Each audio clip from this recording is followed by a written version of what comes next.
چکا ہے. اب آقا نامدار صلی اللہ علیہ وسلم کے حضور روزانہ عقیدت پیش کرنے کی سعادت حاصل کریں گے. جناب شاہ نواز صاحب.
مصطفیٰ مدینے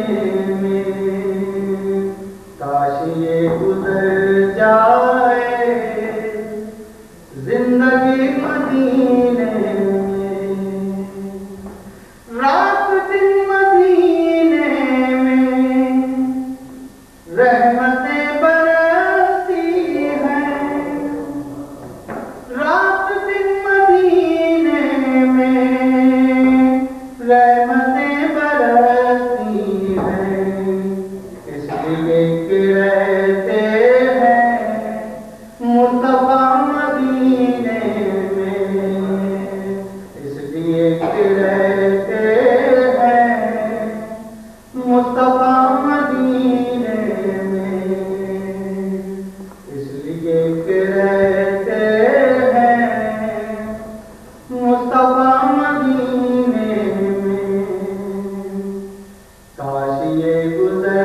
ہر سوی چرچا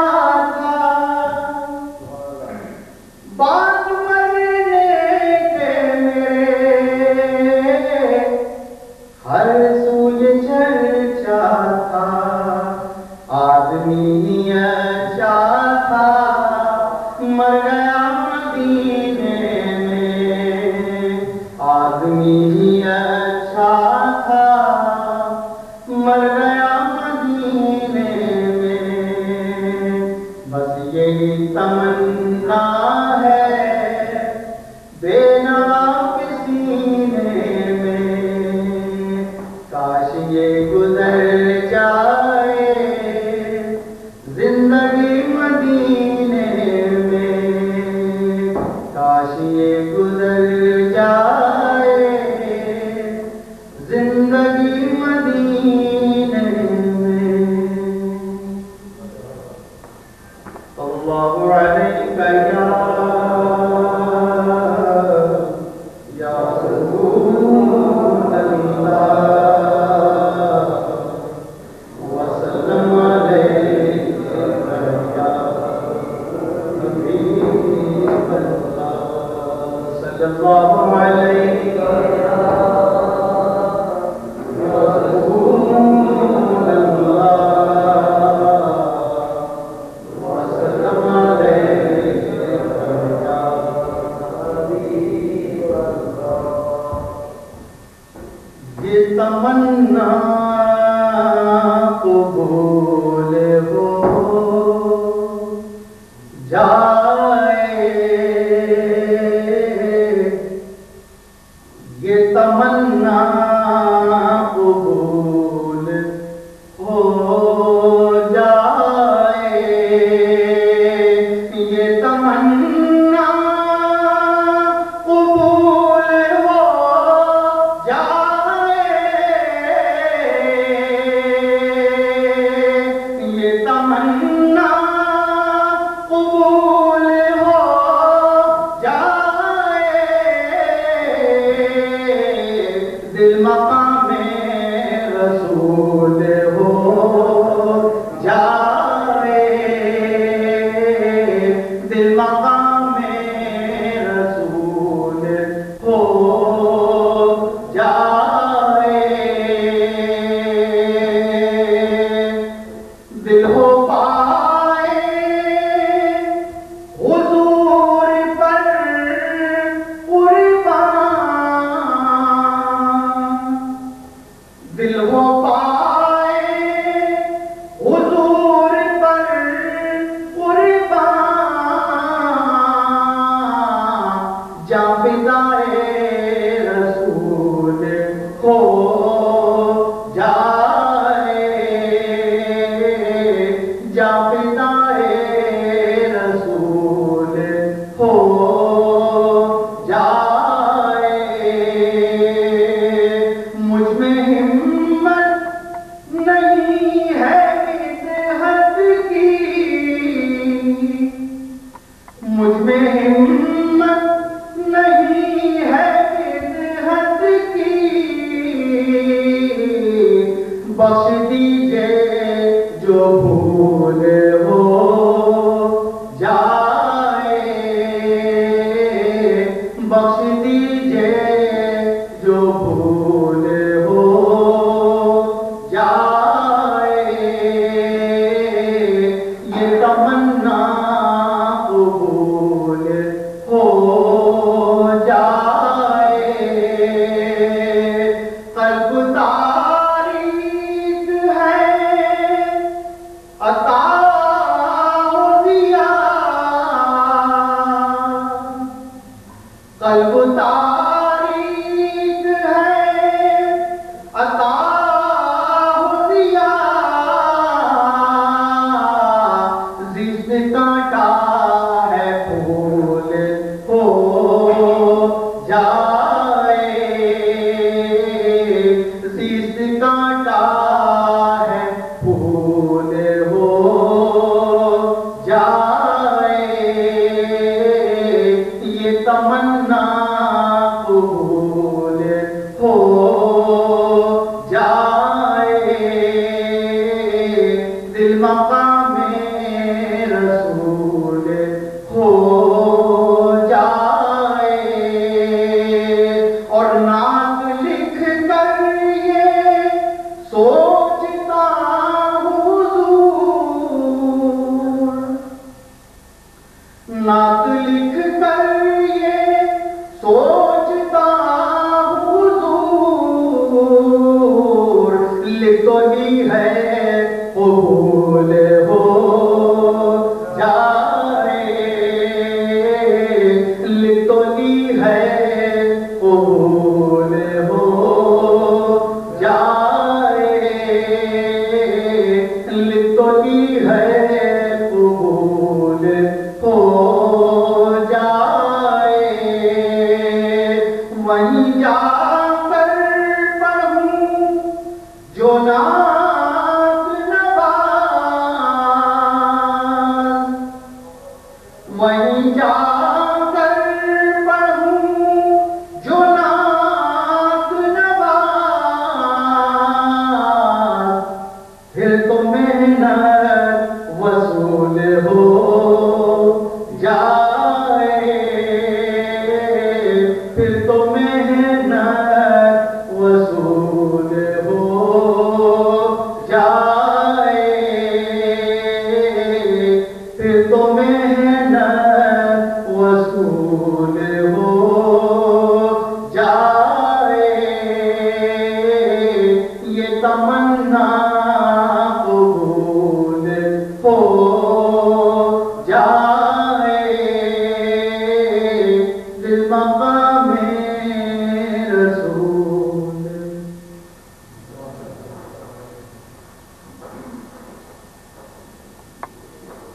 جیسے جناب شاہنواز صاحب رابطہ احمد صلی اللہ علیہ وسلم کے حضور مولانا کی طرف پیش کر رہے ہیں۔ حضرات محترم، جیسا کہ آپ کو معلوم ہے کہ آج کے جلسے کا عنوان عشق مصطفیٰ صلی اللہ علیہ وسلم پر کی ہم ضرورت ہے۔ یہ وہ عظیم دولت ہے کہ جس کو آج ہم دعا کر ٹھوکرے کھا رہے ہیں۔ یہ بہت ہی اللہ تعالیٰ کی خاص نعمت ہے، صحابہ کرام کو یہ نعمت نصیب ہوئی۔ حضور صلی اللہ علیہ وسلم کی نگاہ کرم سے، آپ کی صحبت کی برکت سے، ایک دفعہ کا ذکر ہے کہ ایک صحابی رسول نبی پاک صلی اللہ علیہ وسلم کی خدمت میں حاضر ہوئے اور عرض کیا یا رسول اللہ صلی اللہ علیہ وسلم، قیامت کب قائم ہوگی؟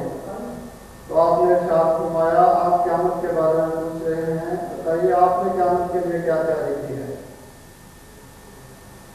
اور صحابی نے عرض کیا یا رسول اللہ صلی اللہ علیہ وسلم، میں نے کچھ تیاری نہیں کی، میں فقط اللہ اور اس کے رسول صلی اللہ علیہ وسلم سے محبت رکھتا ہوں۔ تو آپ صلی اللہ علیہ وسلم نے ارشاد فرمایا کہ پھر تجھے جاننا چاہیے کہ جس کے ساتھ تیری محبت ہے اسی کے ساتھ۔ تو میرے دوستوں، جو بہت ہی عظیم دولت ہے، دنیا میں بھی کام آتی ہے اور آخرت میں بھی انشاءاللہ تعالیٰ کام آئے گی۔ تو یہ نعمت عشق مصطفیٰ صلی اللہ علیہ وسلم اللہ والوں کی صحبت سے نصیب ہوتی ہے۔ اور الحمدللہ ایسی بہت سی مثالیں ہیں کہ جو لوگ آقا نامدار صلی اللہ علیہ وسلم کی محبت سے ناواقف تھے، اپنے دل میں وہ اس کا احساس نہیں محسوس کرتے تھے، الحمدللہ کافی دوستوں سے ملاقات ہوئی، اور جب حضرت صاحب کے ذوق میں پہنچے دوستوں کی دعوت سے، اور بعد میں انہوں نے یہ اظہار کیا کہ ہم یہ سنتے تھے کہ آقا نامدار صلی اللہ علیہ وسلم کی حدیث پاک ہے کہ تم اس وقت تک مومن نہیں ہو سکتے جب تک اپنے ماں باپ سے، اپنے مال و دولت اولاد ہر چیز سے مجھ سے بڑھ کر محبت نہ کرو۔ تو کہتے تھے ہم یہ سمجھتے تھے کہ کیسے ممکن ہے کہ اس طرح ہو سکتا ہے، لیکن جب حضرت صاحب کی صحبت میں پہنچے تو بعد میں انہوں نے بتایا کہ واقعی یہ ممکن ہے کہ آج ہم اپنے دلوں میں یہ کیفیت پاتے ہیں کہ آقا نامدار صلی اللہ علیہ وسلم کی محبت ہر چیز سے بڑھ کر ہو سکتی ہے۔ تو میرے دوستوں، یہ نعمت اللہ والوں کی صحبت سے نصیب ہوتی ہے۔ بظاہر ہمیں اس کا کوئی محسوس نہ ہو، لیکن اس کا اثر جو ہے باطن پر ضرور اثر پڑتا ہے۔ بزرگوں سے سنا ہے کہ ایک اللہ والے خانہ کعبہ کا طواف کر رہے تھے، ایک شخص سے ان کی ملاقات ہوئی تو وہ بزرگ ان سے پوچھتے ہیں کہ آپ کسی اللہ والے کے مریض ہیں؟ انہوں نے عرض کیا حضور میں کسی اللہ والے کا مریض نہیں ہوں۔ پھر انہوں نے پوچھا کہ کیا آپ کسی اللہ والے کی صحبت میں بیٹھے ہیں؟ اس نے سوچنے کے بعد عرض کیا یا حضرت اتنا عرصہ پہلے تقریباً 10-12 سال پہلے میں ہمارے گاؤں میں ایک اللہ کے ولی آئے تھے، ان کے پاس چمبل میں بیٹھا ہوں۔ وہ اللہ کے ولی فرماتے ہیں کہ تم یقین کرو اتنا عرصہ پہلے جو تم نے اللہ والے کی صحبت کی ہے اس کا اثر آج میں تیری نشانی میں دیکھ رہا ہوں۔ میرے عزیز دوستو یہ بہت بڑی نعمت ہے، تو آپ پروگرام کو آگے بڑھانے کے لیے میں تفسیر صاحب کو دعوت دیتا ہوں کہ آقا اللہ صلی اللہ علیہ وسلم کے حضور پروگرام میں پیش کریں۔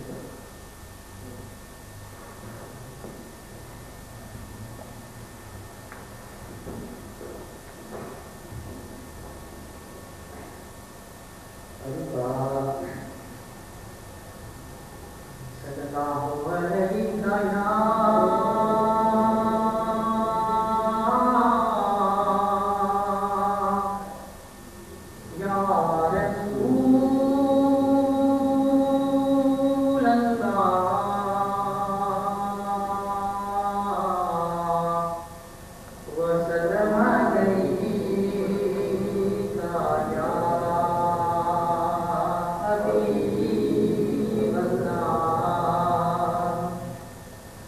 رحمت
بل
حد کبیر ہے.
سامعین اکرام،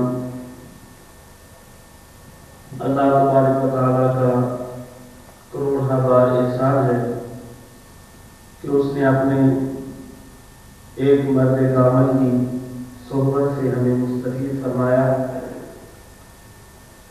ورنہ آج دنیا داری کا ایک ایسا دور چلا ہے، دنیا کی طلب کا دور ایسا چل چکا ہے کہ انسان کو سوائے دنیا حاصل کرنے کے کچھ اور نظر نہیں آتا۔ لیکن اس دور کے اندر ایسے ولی کامل جو کہ خود بھی ایک مکمل ہستی ہیں اور اپنی ذات کو انہوں نے رسول اللہ صلی اللہ علیہ وسلم کے عاشق کی صورت کے اندر جس طرح پیش فرمایا ہے، اور یہی نہیں بلکہ اپنے پاس آنے والوں کو بھی عشق مصطفیٰ صلی اللہ علیہ وسلم کے سانچے میں ڈھال دیا۔ یہ درد ان کو کہاں سے نصیب ہوتا ہے؟ یہ درد ان کو بارگاہ رسالت مآب صلی اللہ علیہ وآلہ وسلم میں حاصل ہوتا ہے کہ میرے آقا و مولا حضرت صلی اللہ علیہ وسلم کا دربار عالی شان و عالی شان دربار ہے کہ جس کے اندر بے راہوں کو راہ دیے گئے، اندھیرے میں بھٹکے ہوئے لوگوں کو اللہ تعالیٰ کی محبت کا پیغام دیا گیا۔ وہ جو صدیوں سے بھٹکے چلے آ رہے تھے، وہ جو صدیوں سے گمراہی کے راستے پر چلے آ رہے تھے، جب ان کو ہدایت دینے والا آیا، وہ مازاغ البصرہ کی آنکھوں والا، وجہ اللہ کے چہرے والا،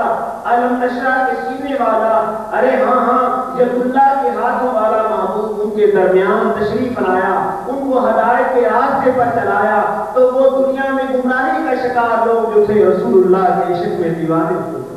رسول اللہ کی محبت کے دیوانے ہو گئے۔ ارے مکہ میں سب کچھ موجود تھا، مکہ کے اندر بیت اللہ جس کو اللہ کا گھر کہا جاتا ہے وہ بھی موجود ہے، صفا و مروہ بھی موجود ہے، لیکن جس کے ساتھ دل لگ گیا تھا، جس کو اپنا دل دے چکے تھے، حضرت جندب کا واقعہ ہمیں یاد آتا ہے۔ رسول اللہ کی محبت میں ڈلے ہوئے ہیں، عشق مصطفیٰ صلی اللہ علیہ وسلم کے اندر ڈلے ہوئے ہیں، بیماری کا عالم ہے، چل نہیں سکتے۔ رسول اللہ مکہ سے ہجرت فرما کے مدینہ عالیہ تشریف لے گئے تھے، حضرت جندب بیمار ہیں، اپنے بیٹوں کو بلاتے ہیں، اے میرے بیٹو میرے قریب آ جاؤ، کہا ابو جان حکم فرمائیے، کہا مجھے مدینے لے چلو، میں مدینے جانا چاہتا ہوں۔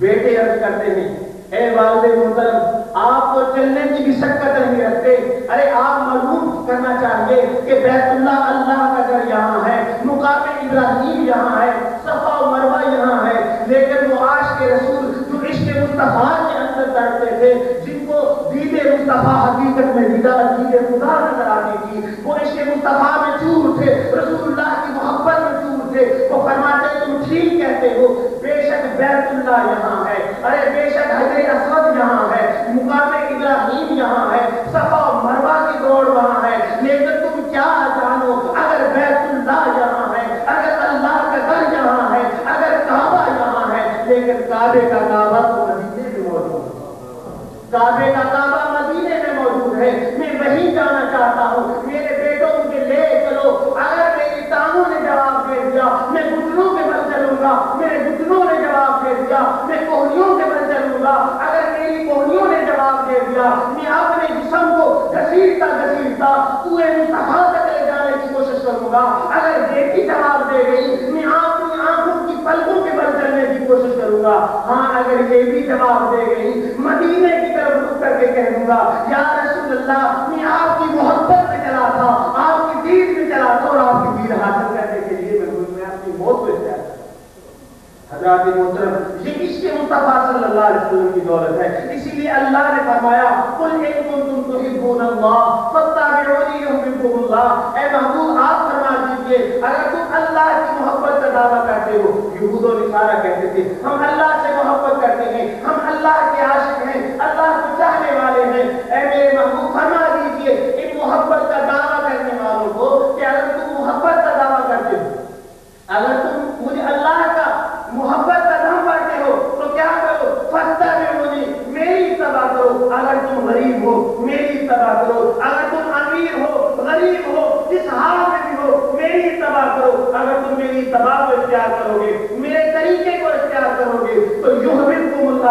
اللہ تمہیں اپنا محبوب بندہ بنا دے گا،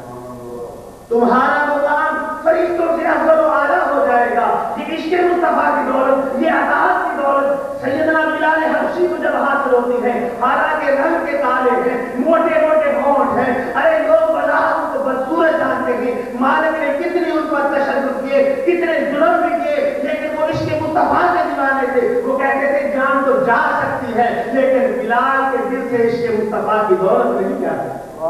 ہاں وہ بلال جو عشق مصطفیٰ میں بلند مقام حاصل کر لیا، تو اللہ نے ان کو اپنا محبوب بنا لیا۔ جب صحابہ کرام نے، کچھ صحابہ کرام جو نوجوان تھے، جو سمجھتے تھے، جو یہودیوں کے طعنے بھی برداشت کرتے تھے، ذرا توجہ سے سنیے، ذرا محبت سے سنیے گا، تو انہوں نے آ کر بارگاہ رسالت امام صلی اللہ علیہ وسلم نے عرض کیا کہ یا رسول اللہ صلی اللہ علیہ وسلم، بلال جب آذان پڑھتے ہیں تو ان کی زبان سے اشہد کی بجائے اشہد نکلتا ہے، تو یا رسول اللہ یہ یہود و نصارہ مذہب ہے۔ یا رسول اللہ صلی اللہ علیہ وسلم، آپ کی صحابہ میں بڑے بڑے خوشیلان موجود ہیں، بڑے بڑے اعلیٰ کاری موجود ہیں، ان میں سے کسی کا انتخاب کر دیجیے۔ میرے آقا صلی اللہ علیہ وسلم تو مشاورت پر عمل فرماتے تھے۔ ایک صحابی کی ڈیوٹی لگ گئی کہ صبح کی تم آذان دو گے، ایک عاشق کا دل ٹوٹ گیا، اپنے گھر کے اندر چلے گئے، مصلی بچھا لیا، اللہ کی بارگاہ میں رونا شروع کر دیا، اے اللہ میں تو تیرے حبیب سے عشق کرنے والا تھا، میں تیرے حبیب سے محبت کرتا ہوں، یہ مجھ سے منصب کیوں لے لیا گیا؟ ارے وہ عشق مصطفیٰ میں رو رہے تھے، اور اللہ اس محبت کا جواب فرشتوں کو دے رہا تھا کہ خبردار فرشتوں، سورج کو اس وقت تک غروب کی طرف نہیں لے جانا جب تک میرا بلال آتا نہیں۔ ہاں یہ وہ محبت کا عالم تھا، ادھر عاشق تڑپ رہا تھا، ادھر وہ اللہ اپنے اس عاشق بندے کو دیکھ رہا تھا جو اس کے محبوب کے عشق میں تڑپ رہا تھا۔ ارے ہاں صبح ہونے کا نام نہیں لیتی، رات گزرتی چلی جا رہی ہے، رات بسر ہوتی چلی جا رہی ہے۔ صحابہ کرام اپنی پانسے پلٹ پلٹ کے تھک گئے، حیران ہو گئے کہ کیا قیامت تو نہیں آ گئی؟ بارگاہ رسالت امام میں حاضر ہوئے، عرض کیا یا رسول اللہ صلی اللہ علیہ وسلم، رات تو طویل ہو گئی ہے، ختم ہونے کا نام نہیں لیتی، یا رسول اللہ یہ وجہ کیا ہے؟ بارگاہ رسالت امام میں جب عرض کی گئی، رسول اللہ نے دو نفل ادا کیے، ہاں جبرائیل امین آ گئے، وہی لے کر آ گئے، عرض کیا یا رسول اللہ، اللہ تعالیٰ فرماتا ہے جب تک میرا بلال آذان نہیں پڑے گا جو آپ سے محبت رکھتا ہے تو میں قیامت تک سورج کو طلوع نہیں کروں۔ ہاں یہ عشق مصطفیٰ کی دولت تھی، سیدنا بلال حبشی کو نصیب تھی۔ اللہ اس محبت کی قدر فرماتا ہے، ارے اللہ اس محبت کی قدر فرماتا ہے جو اس کے محبوب صلی اللہ علیہ وسلم کے ساتھ کی جاتی ہے۔ حضرت بلال حبشی کو بلایا گیا، اے بلال تم آذان پڑھو گے، یا رسول اللہ صلی اللہ علیہ وسلم کیا میں جہنمی تو نہیں ہوں گے؟ مجھے اس منصب سے اٹھایا گیا، مجھے اس منصب سے دور کر دیا گیا۔ میرے آقا مولا حضرت صلی اللہ علیہ وسلم نے ارشاد فرمایا نہیں نہیں بلال تم تو پہلے جنت میں جاؤ گے۔ محبت میں عرض کرتے ہیں یا رسول اللہ کیا میں انبیاء سے پہلے جنت میں جاؤں گا؟ ہاں بلال تم انبیاء سے پہلے جنت میں جاؤ گے۔ یا رسول اللہ کیا آپ کے ازواج مطہرات سے پہلے جنت میں جاؤں گا؟ ہاں ان سے بھی پہلے جنت میں جاؤ گے۔ عشق و محبت میں مچل گئے، عرض کرتے ہیں یا رسول اللہ کیا بلال آپ سے بھی پہلے جنت میں جائے گا؟ فرمایا ہاں تم مجھ سے بھی پہلے جنت میں جاؤ۔ ارے اب بلال کو ہوش آیا، میں نے یہ کیا کہہ دیا، میں نے یہ کیا بول دیا، کہاں رسول اللہ کی ذات، بلال تو کون ہوتا ہے پہلے جنت میں جانے والا؟ عرض کرتے ہیں یا رسول اللہ میں اپنے الفاظ واپس لیتا ہوں۔ میرے آقا نے فرمایا نہیں بلال، نبی کی زبان سے نکلنے والے الفاظ اور دعا کبھی تبدیل نہیں ہوتی، طریقہ بھی سن لو، ارے جس سواری پر ہم سوار ہوں گے اس کی مہار میرے ہاتھ میں ہو۔ ارے ہاں صحابہ کرام محبت کا معیار، عشق رسول کا معیار اطاعت کی صورت میں دیتے تھے، وہ نعروں پر یقین نہیں رکھتے تھے، ارے وہ قولی نعروں پر یقین نہیں رکھتے تھے۔ صحابہ کرام رسول اللہ صلی اللہ علیہ وسلم کے ایک ایک حکم پر مچل جاتے تھے، اس پر عمل کرنا چاہتے تھے، جو رسول اللہ کے بارگاہ سے ان کو حکم ہوتا تھا اس کو بجا لانے میں فخر محسوس فرماتے تھے۔ ارے کہ میرے آقا صلی اللہ علیہ وسلم کی دعوت ہے جو صحابہ کو ان اندھیروں راتوں سے نکال کر اس مقام پر فائز فرما دیا کہ اللہ نے فرمایا رضی اللہ عنہم ورضوا، اللہ ان سے راضی ہو گیا کیونکہ انہوں نے اللہ کو راضی کر دیا میرے محبوب کی اطاعت کی صورت۔ میرے عزیزان محترم ذرا مدینہ میں جب آگے وہ واقعات کو یاد کیجئے، میرے نبی کریم صلی اللہ علیہ وسلم کے آخری ایام، آخری ایام ہے زندگی مبارک، میرے آقا صلی اللہ علیہ وآلہ وسلم نے خطبہ ارشاد فرمایا، صحابہ کرام تو خطبہ فرما رہے ہیں، کسی کا مجھ پر حق ہو تو وہ لے لے، یہ بھی آخری درس ہے امت کو دے رہے ہیں۔ ارے کسی نے مجھ سے کچھ لینا ہو، کسی نے مجھ سے کچھ قرض لینا ہو تو وہ بھی لے سکتا ہے، کسی نے مجھ سے کوئی بدلہ لینا ہو تو میں نبی اپنے آپ کو پیش کرتا ہوں۔ اندازہ فرمائیں، ہم دوسروں کے حقوق غصب کرنے میں ذرا بھی دیر نہیں لگاتے، لیکن کائنات کے والی اللہ کے محبوب اور اللہ کے حبیب اپنے آپ کو کس طرح اپنے صحابہ کے سامنے پیش فرما کر کہتے ہیں، کسی نے مجھ سے بدلہ لینا ہو، ارے ہاں حضرت عطاشہ اٹھ کر کھڑے ہو گئے، عرض کیا یا رسول اللہ صلی اللہ علیہ وآلہ وسلم، میں نے آپ سے بدلہ لینا ہے، کون سا بدلہ لینا ہے؟ عرض کیا یا رسول اللہ، جنگ کا موقع تھا، آپ صفے سیدھی فرما رہے تھے، آپ نے میری کمر پر چابک لگایا،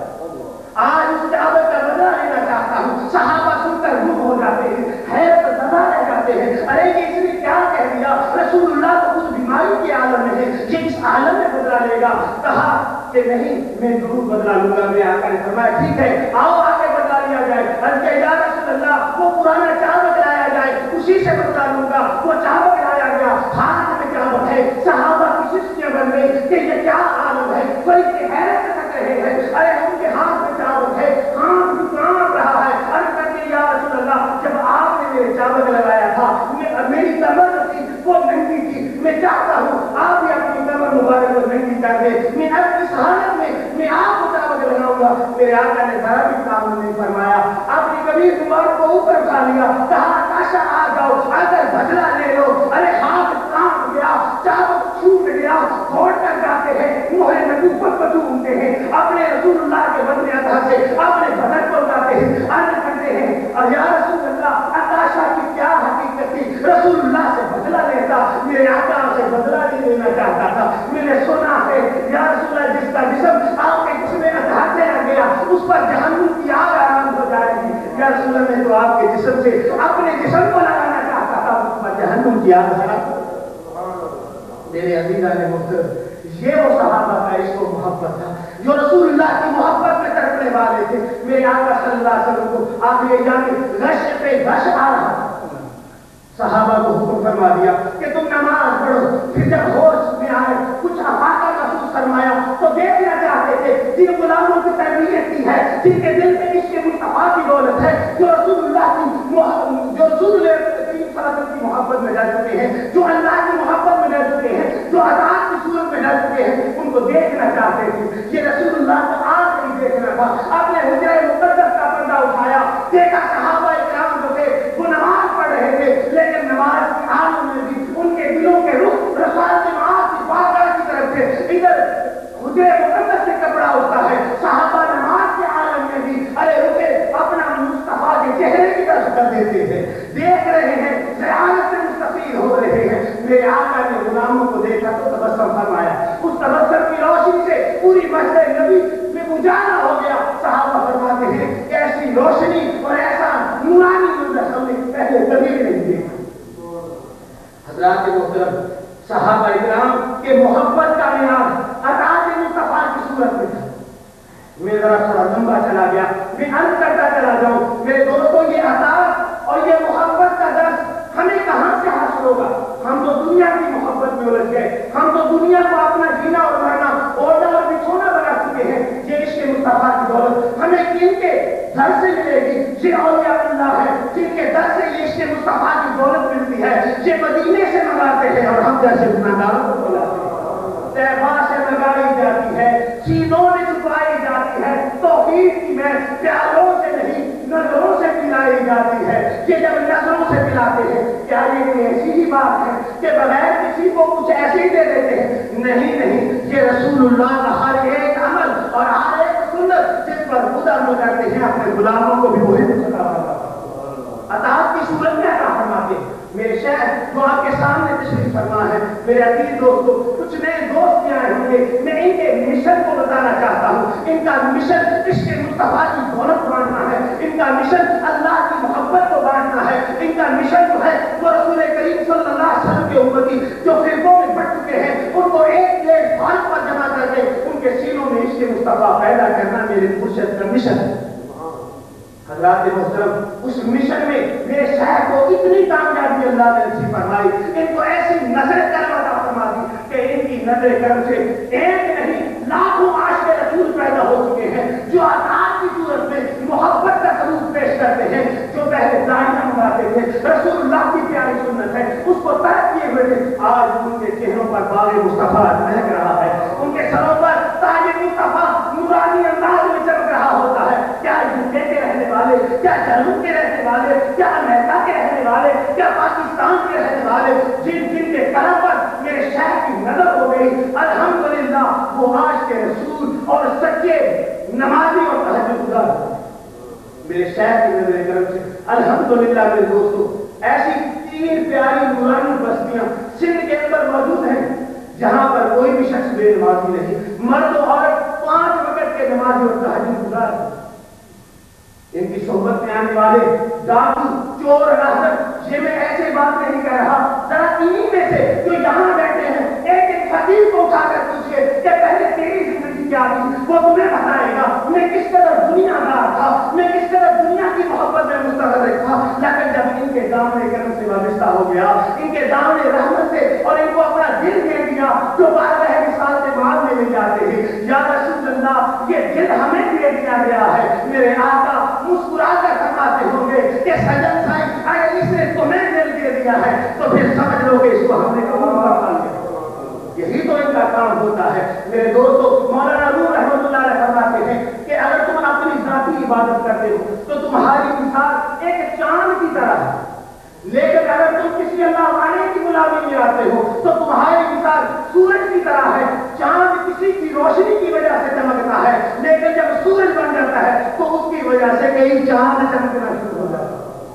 یہ تو کئی لوگوں کو چمکا رہے ہیں الحمدللہ۔ یہی نہیں میرے دوستو، طالبوں یونیورسٹیوں میں پڑھنے والے نوجوان کالجوں میں یونیورسٹیوں میں امامے کی دولت کو ساتھ لے کر جاتے ہیں، لوگ حیرانگی سے پوچھتے ہیں ارے تمہاری عمر تو فیشن کرنے کی ہے، یہ تم نے کیا کر دیا؟ ارے کہتے ہیں ہمارے مرشد نے ہمیں فیشن سنت رسول کا عطا فرمایا، ہمیں یہ ازلی نعمت عطا فرما دی ہے جو دنیا میں نہیں ہمارے قبر میں بھی کام آئے گی۔ ہاں یہ مدعا میرے سرکار کا بے شک حق ہے اور میرے شہر کی اتنی بڑی اس دنیا میں کرامت ہے کہ میں نے بہت کم مشاہد کرام جو اس وقت موجود ہیں، ہر ایک کی ان کی شان ہے، میں کسی کی بھی ایسی بات نہیں کرتا، لیکن جس کا چاہتے ہیں اس کا تو بیان کرتے ہیں، جو انہوں نے ہمیں نعمت دی ہے وہ آپ کو بتانا چاہتے ہیں۔ میرے شہر کی صحبت سے وابستہ لوگوں کے اوپر جب موت کا عالم جاری ہوا، خدا کی قسم رسول محمد صلی اللہ علیہ وسلم اپنے عاشق کے پاس آتے ہیں، ارے تو کی شکل پہ اللہ انہوں نے پڑھایا تھا۔ جب میرے آقا کے کئی غلاموں کی ایسی مثالیں ہیں، جب ان پر وقت نکاح آیا تو رسول اللہ میرے پی کے ساتھ تشریف لے کر ان کے وقت نکاح انداز کرنے کے لیے آئے۔ حضرات محترم آئیے ایسے شہر کے دامن کرم سے وابستہ ہو جائے، ان کے دامن کو مضبوطی سے تھام لیں، اور بے شک ان کا دامن کرم دنیا و آخرت میں بھلائی کا باعث ہے۔ اللہ ہمیں ان کی غلامی پہ موت عطا فرمائے، اس کے مصطفیٰ صلی اللہ علیہ وسلم کی دولت عطا فرمائے۔ وآخر دعوانا لگ چکے ہیں جو تمہیں مختلف دنیا کے غیبت کے، زنا کے، شراب کے، رشوت کے، عیب کے باطن میں لگ چکے ہیں، وہ یہی ڈاکٹر جو ہیں ان کو دور کریں۔ تو آئیے ان کی بارگاہ میں اپنے دلوں کو پیش کریں، انشاءاللہ تعالی فیض نبی صلی اللہ علیہ وسلم۔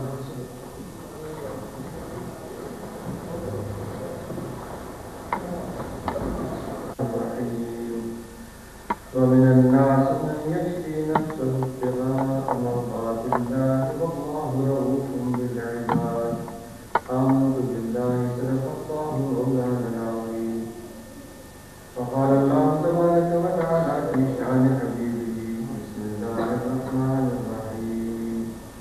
إن الله وملائكته يصلون على النبي يا أيها الذين آمنوا صلوا عليه وسلموا تسليما. اللهم صل على سيدنا مولانا محمد وعلى آله وأصحابه أجمعين. ونعلم بصحابه آقائنا محمد صلی اللہ علیہ وسلم کی محبت اور عشق کے موضوع پر سورہ خطاب فرمایا۔ آپ نے سوال فرمایا ہوگا، جس طرح دوستوں نے اس ناظر کو بتایا، خواتین بھی تشریف لائی ہیں۔ اگر ان تک آواز پہنچ رہی ہے تو وہ پہلی ترجیح کسی پروگرام کو دیں، دیگر مشہور اور دیگر لوگوں کو موقوف کرتے ہوئے چند لمحوں کے لیے اس گفتگو کو سماعت فرمائیں۔ جہاں جہاں آقا انعامدار صلی اللہ علیہ وسلم کی محبت اور عشق کا تذکرہ آتا ہے، اسی جگہ پر ہمیں آپ کی تابعداری اور آپ کی اطاعت کا بھی قرآن مجید درس دیتا ہے۔ وہاں آپ کے عظیم اخلاق کا، آپ کے عظیم طریقہ کار کا بھی قرآن مجید ذکر کرواتا ہے۔ بلکہ آج کے دور کو جب ہم دیکھتے ہیں، موجودہ زمانے میں بھی اگر کسی موضوع کو اخبار، رسائل، میڈیا میں زیادہ زیر موضوع ہم پاتے ہیں تو وہ اخلاق انسانی ہے، کردار انسانی ہے۔ مختلف زاویوں سے مختلف دانشور اور عقل مند انسان اب اپنی اپنی طبع آزمائش پر کرتے ہیں۔ موجودہ دور کے جدید دانشور بھی انسان کے لیے اخلاق کو لازمی قرار دیتے ہیں۔ اگر اس انسان کے اندر اخلاق اور کردار کی موجودگی نہ پائی جائے تو اس کی زندگی اور ایک جانور کی زندگی میں کوئی خاص فرق نہیں رہ جاتا۔ اخلاق کی تعلیم ہمیں آقا انعامدار صلی اللہ علیہ وآلہ وسلم نے بھی دی ہے، قرآن مجید نے بھی دی ہے۔ آقا انعامدار صلی اللہ علیہ وآلہ وسلم سے پہلے آنے والے انبیاء نے بھی دی ہے۔ آخر وہ کیا فرق ہے اس اخلاق اور کردار میں، اس طریقہ کار میں جو موجودہ زمانے میں جدید دانشور ہمیں بتانا اور سکھانا چاہتے ہیں، اور وہ اخلاق اور وہ کردار جو آقا انعامدار صلی اللہ علیہ وآلہ وسلم نے اپنے صحابہ کو سکھایا، قرآن مجید کی صورت میں، احادیث کی صورت میں ہمارے لیے تا دم آخر، تا قیام قیامت وہ ایک ایسا ورثہ عطا فرمایا جس سے لوگ برآمد ہوتے رہیں گے۔ سچ بولنا اخلاق کیا ہے؟ سچ بولنا، لوگوں کے ساتھ نرمی اور پیار اور حسن اخلاق سے پیش آنا، مشکلات میں صبر کرنا، تحمل اور بردباری سے کام لینا، یہ سب ایسی چیزیں ہیں جو کسی بھی مذہب پر عمل کرنے والا ہو وہ ان چیزوں کو صحیح گرداں دیتا۔ یہ سچ بولنا اسلام میں بھی اہم اور ضروری ہے، دیگر مذاہب میں بھی اس کی اہمیت ہے، اس کی ضرورت ہے۔ اسی طرح لوگوں کے ساتھ اچھے اخلاق اور اچھے طریقے سے پیش آنا، اس کی تعلیم اسلام میں بھی ہمیں دی گئی ہے، اور اس کو آج کے جدید دانشور بھی مانتے ہیں کہ بالکل اخلاق اور نرمی اور پیار سے گفتگو کرنا یہ بہت ہی ایک اہم ترین انسان کی ضرورت ہے۔ نہ صرف یہ بلکہ اگر کوئی آپ کے ساتھ اچھی طرح پیش نہ آئے تو بھی عقل مند انسان کا یہ طریقہ ہوتا ہے کہ اس کے ساتھ بھی ایسا سلوک یا اس کو ایسا جواب نہ دے کہ اس کے اور اس کے درمیان کوئی فرق باقی نہ رہے۔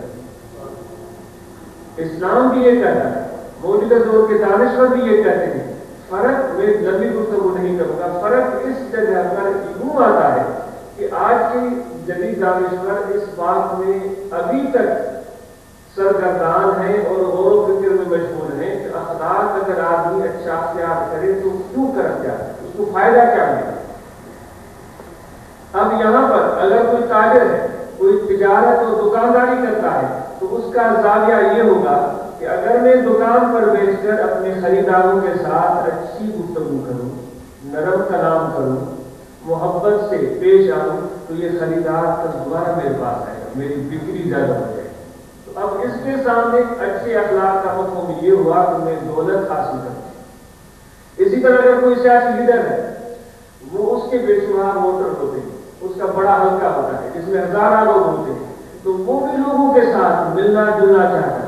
ان کے ساتھ رابطہ رکھتا ہے۔ آپ نے سنا ہوگا پاکستان سے آپ لوگوں کا یا کسی ملک سے تعلق ہو تو بھائی جو شخص ووٹ لینے کے بعد، سیٹ لینے کے بعد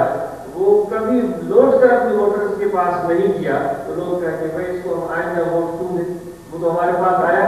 تو بیچارے وہاں کرتے کیا ہے، جب الیکشن کا زمانہ آتا ہے تو ان کو ووٹرز کے پاس جانا پڑتا ہے، تو جو سال 2 سال 4 سال پہلے وفات پا چکے ہیں ان کی بھی ترجمے شروع کر دیتے ہیں، اور جن کی بہت پہلے شادیاں ہو چکی ہیں، ان کے بچے بھی ہو چکے ہیں، ان کی مبارکباد دینا شروع کر دیتے ہیں۔ تو یہ ایک ذریعہ بناتے ہیں، ایک راستہ بناتے ہیں لوگوں کے ساتھ رابطہ کرنے کا، اور اس اخلاق کے بدلے میں وہ دوبارہ ان سے ووٹ حاصل کرنا چاہتے ہیں۔ تو اس لیے معلوم ہوا کہ ایک سیاستدان کی نظر میں اخلاق اور کردار کا مفہوم یہ ہے کہ وہ اپنی کرسی کو بچائے۔ اسی طرح سے بے شمار لوگوں پر ہم غور کرتے چلے جائیں تو ہر ایک کا زاویہ نگاہ اس میں مختلف ہے، جبکہ موجودہ دانش پر ابھی سوچ رہے ہیں کہ انسان کو اخلاق کی ہم تعلیم تو دیں، لیکن ان کو بتائیں کیا کرے اس کے بدلے میں تمہیں ملے گا کیا۔ لیکن ہمارے آقا و مولا حضرت صلی اللہ علیہ وسلم نے ہمیں کیا دستور دی؟ انہوں نے ہمیں اخلاق کی تربیت دی، تو اس کے ساتھ اس کے جواب میں ہمیں کیا ملے گا اور ہم کیا چاہیں وہ بھی ہمیں بتا دیں۔ یہی وہ فرق ہے جو آقا نامدار حضرت صلی اللہ علیہ وسلم کی تعلیمات کو ممتاز کر دیتا ہے، اور سب دانشور عقل مند انسانوں کی تعلیمات سے آپ نے سب سے پہلے جو اپنی زندگی کا دستور لوگوں کے سامنے پیش کیا، اور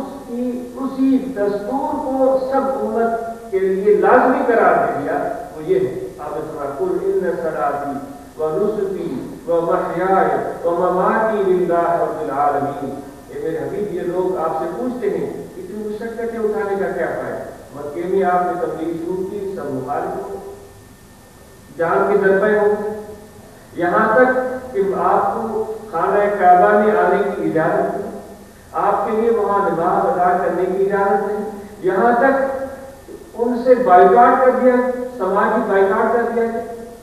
انہوں نے یہ اعلان کر دیا کہ جو آقا نامدار صلی اللہ علیہ وسلم حضرت محمد مصطفیٰ صلی اللہ علیہ وسلم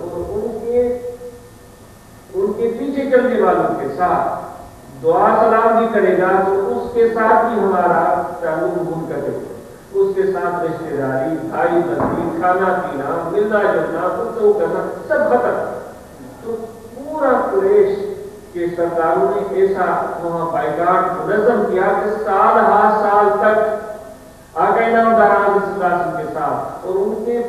ان کی پیروی کرنے والوں کے ساتھ ان کی سلام دعا بند ہو گئی، لینا دینا بند ہو گئے۔ کاروبار جو ہوتا ہے جس میں اس وقت لوگ ایک جنس لے جاتے تھے دوسری جنس لے آتے تھے، وہ چیزیں ان کے ساتھ روابط ختم کر دیے گئے، وہ محصور ہو کر رہ گئے۔ ان کے پاس صحابہ کے پاس وہ کہتے ہیں ہم نے 2 سال ایسے بھی گزارے کہ کھانے کے لیے کوئی چیز نہیں ہوتی، کیوں انسان کے ساتھ تجارت کرتا ہے، کوئی چیز دیتا ہے کوئی چیز لیتا ہے، تو وہ سب لوگ ان کے ساتھ تجارت کرنے کے لیے تیار نہیں، لین دین کے لیے تیار نہیں، یہاں تک کہ چھوٹے بچوں کے لیے دودھ میسر نہیں ہوتا۔ صحابہ فرماتے ہیں کہ چھوٹے بچے جب شام کو روتے تھے بلکتے تھے تو کچھ لوگ، بہت تھوڑے چند لوگ جن کی دلوں میں خوف خدا تھا، اور وہ چھپ چھپا کر اتنا سا دودھ ہمیں دیتے تھے جس سے ہم بچوں کی کفایت کرتے۔ وہ کہتے ہیں کہ ہمارے پاس کھانے کے لیے نہیں ہوتا تھا تو کھجور کی سوکھی ہوئی گٹھلیاں جو کچھ بھی نہیں ہوتی وہ منہ میں رکھ کر چوستے تھے تاکہ کچھ تسلی پیدا ہو۔ تو اس قدر مشقتیں اٹھائیں وہ لوگ پوچھتے تھے آپ کیوں اس طرح کر رہے ہیں، اور پھر وہاں سے آپ ہجرت کی، مدینہ آگے چلے گئے، قریش کو پھر بھی قرار نہیں ہے کہ وہاں پہنچنے کے بعد آپ کے روابط دیگر قبائل کے ساتھ ان کا آنا جانا ہوا، ان کے ساتھ تعلق پیدا ہوا، تو دیکھا وہاں کافی ان کی تہذیب اور تکریم ہو رہی ہے، اور وہ بے شمار لوگ آپ کے ارد گرد اکٹھے ہو رہے ہیں، تو لشکر تیار کیا اور پکے کیا ہو کہ آپ کو یہاں بھی نہیں چھوڑے۔ تو پھر ان سے مجبور ہو کر پوچھتے تھے کیوں آپ یہ سب کچھ کر رہے ہیں، حتیٰ انہوں نے یہ بھی کہا حضرت ابو طالب کہ اپنے بھتیجے کو سمجھائیں یہ کیوں ہمارے بچوں کی ہمارے الہوں کی مخالفت کرتے ہیں، کیوں ہمارے آبا اجداد کی مذہب سے روکتے ہیں، ان کو کہہ دیجیے ہم نے جن لوگوں کو دیکھا وہ مختلف طریقوں سے لوگوں کو اکٹھے کرتے ہیں، اور لوگ جب اکٹھے ہو جاتے ہیں تو اپنی سرداری قائم کرتے ہیں، ان کا ایک رعیت بن جاتی ہے، پھر لشکر جمع کرتے ہیں، لشکر جمع ہو جاتا ہے تو اور قبیلوں پر چڑھ دوڑتے ہیں، ان کو مغلوب کر کے ان پر فاتح ہو جاتے ہیں، اور پھر ان کا ایک ملک بن جاتا ہے، پھر دوسرے ملکوں کو فتح کرتے ہیں۔ ہم تو آپ کے بھتیجے کی صلاحیت سے واقف ہیں، ہم اس کو اپنا سردار بنا لیتے ہیں، سب سردار قریش نے کہا ہم اس کو اپنا سردار بنا لیتے ہیں، اس کو یہی چاہیے، کیونکہ ان کو معلوم تھا کہ جو لوگ اخلاق کردار کی تعلیم اس وقت دے رہے تھے ان کے سامنے کچھ مقاصد تھے، وہ یہی چیز ان کو نظر میں تھی، ہم ان کے ساتھ ہو جاتے۔ اگر ان کو سونا اور چاندی چاہیے، سونے چاندی کا انبار لگا دیں، اگر ان کو کوئی اچھی اور خوبصورت عورت چاہیے تو سب قریش کی نوجوان لڑکیاں ان کے سامنے کھڑی کر دیتی، جس پر ہاتھ رکھ کے اس کے ساتھ ان کی شادی کروا دیں گے۔ حضرت ابو طالب نے کہا کہ آپ کہہ رہے ہیں میں ان کو کہہ دوں گا، لیکن میں نہیں سمجھتا کہ آپ کی ان باتوں میں وہ آئے، تو وہ ان کی طبیعت کو جانتے تھے، جا کر عرض کیا یہ پیارے بھتیجے یہ لوگ یہ قریش مکہ یہ کہہ رہے ہیں،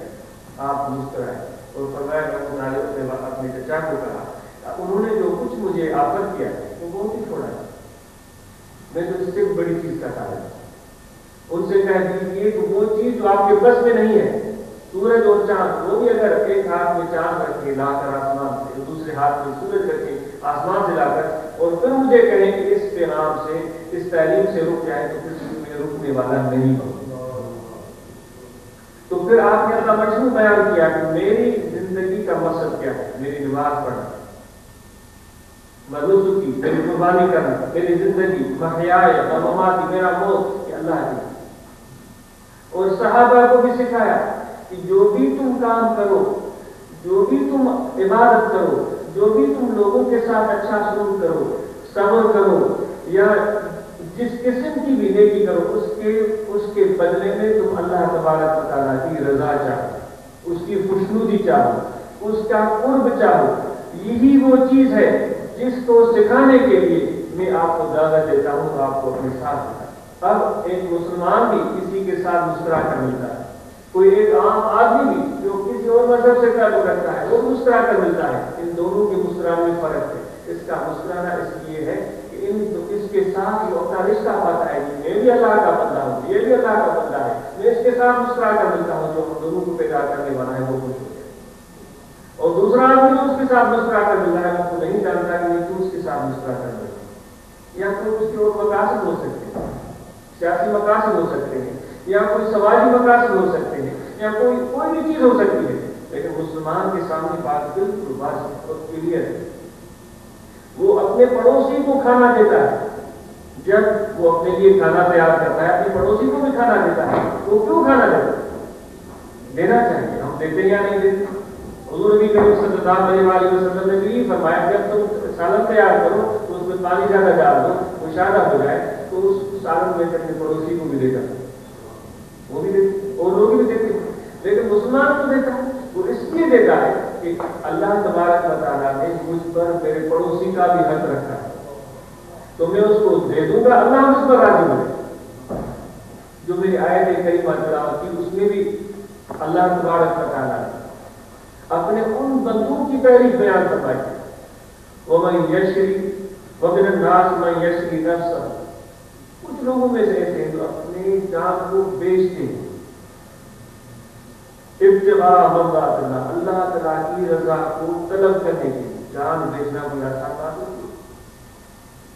اللہ تبارک و تعالیٰ ہم سے کھل کر بات کرنا ہے، اللہ تبارک و تعالیٰ کھل کر ہمیں حکم دیتا ہے، کرو گے مجھ سے تجارت، یا اللہ تعالیٰ ہمارے پاس کیا ہے تیرے ساتھ تجارت کریں، تم تو سب چیز کا مالک ہے، ہمارے پاس تو کچھ بھی نہیں ہے۔ تو حضور نے فرمایا نہیں، تمہارے پاس ہے، ایک تمہارا ہے، تمہاری جان ہے، دوسرا تمہارا مال۔ اللہ تعالیٰ فرماتا ہے کہ تم میرے ساتھ تجارت کرو، اپنی جان بھی میرے حوالے کر دو، اپنا مال میرے حوالے کر دو۔ ہم کہیں گے جان اللہ تعالیٰ کے حوالے کرنے کا مقصد کیا ہے؟ کیا ہم اپنا سر کاٹ دیں؟ مال اللہ تعالیٰ کے حوالے کرنے کا مقصد کیا ہے؟ جو کچھ بھی ہمارے گھروں میں شاید پہلی سوچ ہم یہ سمجھیں جو کچھ میرے گھر میں ہے وہ لے جاؤں اور جب وہ جا کر غریب میں بانٹ، تو یہ اس کا حکم تب پورا ہوگا جو اللہ ہم سے چاہے۔ نہیں، یہ بات ہماری سمجھ میں